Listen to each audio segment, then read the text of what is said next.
this week thinking about the last little bit in the reading of Luke about the little boy who was troubled by an unclean spirit. The little boy who did things that were very hurtful to himself and sometimes hurtful to others.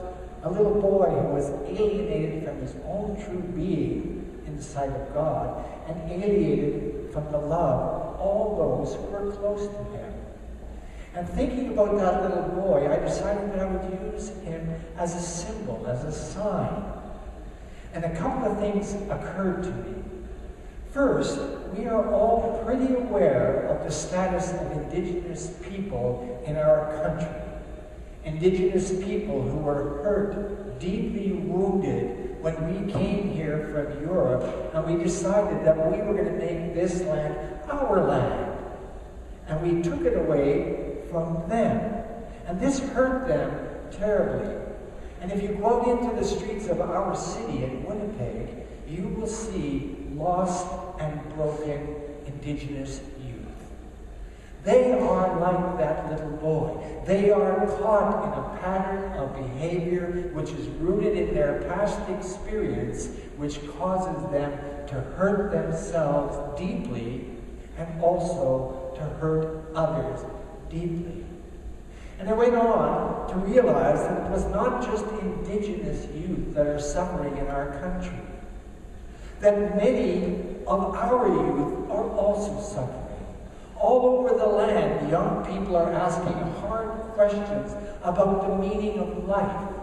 They are critical because at the age of 13, puberty comes in and the rational brain wakes up and you start looking and you start noticing. And many young people are discouraged. And that spirit of discouragement takes a hold of them and they begin to look for ways out.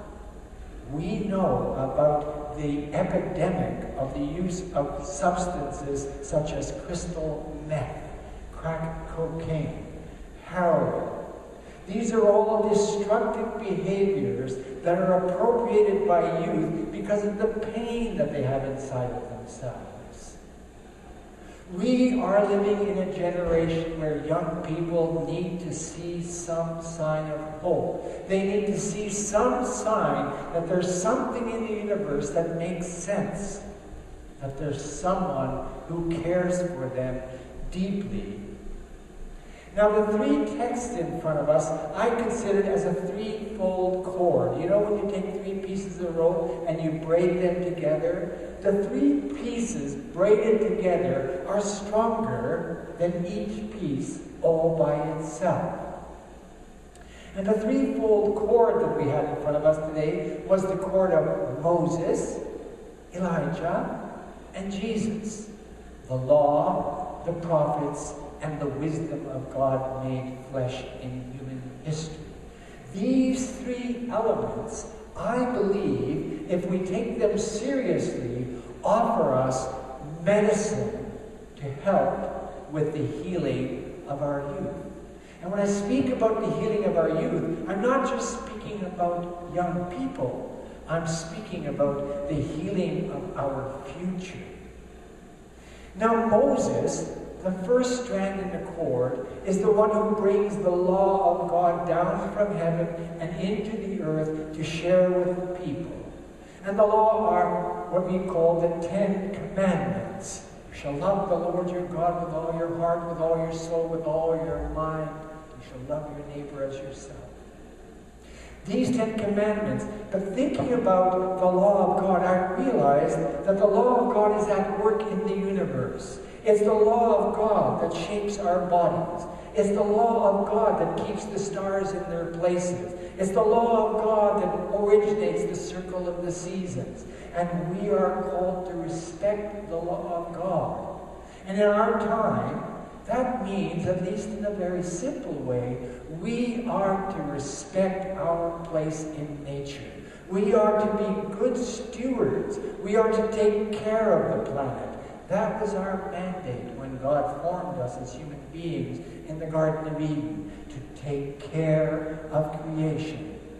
And in a sense, that means learning how to respect the law that governs our body. One of the hardest lessons I had to learn in life was how destructive sugar was to human beings. Because I've been addicted to sugar since I was about 4 years old.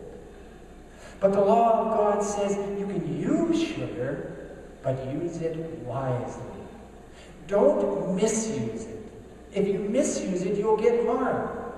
If you abuse it, you will get danger. So the law of God is something that we are called to contemplate. We are called to look at the universe. We are called to look at our bodies. We are called to look at our relationships, to see how they work, and to ensure that they work well, that they are in harmony, that they are in balance, that everything is doing what it should do, and nothing is stepping out of bounds to do what it wants to do. Now that brings me to the prophets, to Elijah. Elijah is an example of the prophets. And the prophets are those who notice. They are the ones who can see a little bit farther than the rest of us.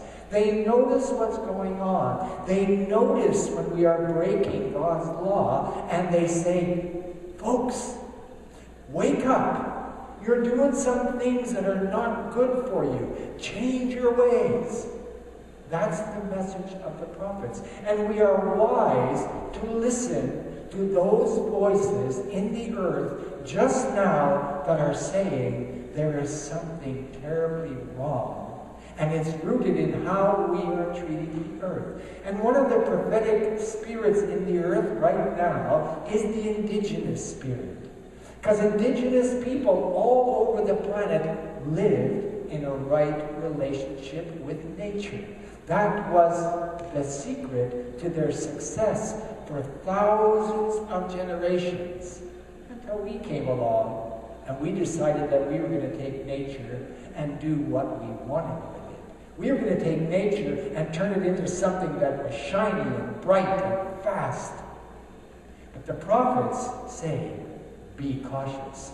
And the indigenous people just now are saying everywhere, folks, your body is made out of water. If you throw chemicals in the water, if you throw poison in the water, if you pollute the water in any way, you are affecting your own body in a negative way.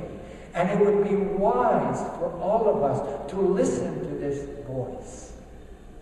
And then there's the voice of Jesus, the Spirit of Jesus in the earth, who recognizes that things are not well, who recognizes that things are going wrong, who lets us know that there's a remedy, there's an answer, there's a solution. And Jesus walks about demonstrating what that solution is.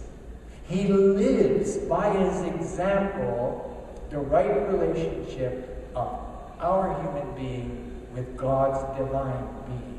Jesus wants to get us in touch with God. He reminds us of the prophets. But basically he says, in a troubled time, the very best thing you can do is to be a good person, to be a kind person, to be a generous person, to be medicine that you can apply to the lives of all people that you meet. And it's not complicated. One of our songs said, it's the smile, it's the eyes that look, it's the ears that listen, it's the hands that help. These three voices, the law, the prophets, and wisdom, they're a threefold cord, and if we take them into our lives and weave them together, we will begin to discover a new sense of well-being as we look at the bad news that comes at us every day. We will recognize that we have the opportunity to be light in a world that is getting deeper into darkness. Now, the one thing I'd also like to notice is that the three stories we heard took place on a mountain. That is to say, in each case, Moses withdrew from the busyness of his life, from the regular activity of his life. He withdrew, walked, climbed, sat, and listened. And in that withdrawal, that rising, that listening, Moses heard the voice of God. And Elijah, the same, went up on a hill, and he listened. and he heard the voice of God. And Elijah is very helpful to us because the voice of God does not come in big, powerful ways. It doesn't come like mighty winds or earthquakes. The voice of God comes like a quiet whisper. You follow me. You follow me. And the temptation is to say, what is this voice in my head? I don't want to listen to it. It's asking something of me that I'm not ready to give. But I'm encouraging you, and now especially when we're on the threshold of Lent, to take maybe some of your life, to withdraw from the general pattern, to move into a quiet place, maybe a little bit of an elevated place, and listen quietly to what the voice of God is saying to you. I am of the belief that as each one of us changes our priorities and our commitments, each one of us added to each other one of us becomes a powerful force in the earth to make a difference. And today, in a particular way, I'm focusing on how do we make a difference for our youth. And that begins by changing within ourselves.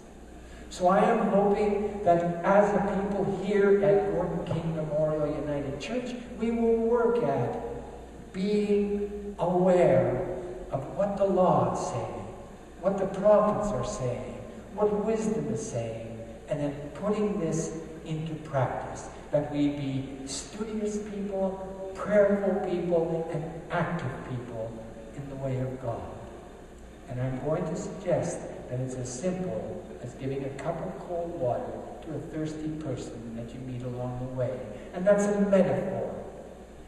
All God asks of us is every opportunity you have, greet one another with kindness, greet one another with forgiveness, greet one another with compassion, greet one another with love. And bit by bit the river will grow till all at once it overflows.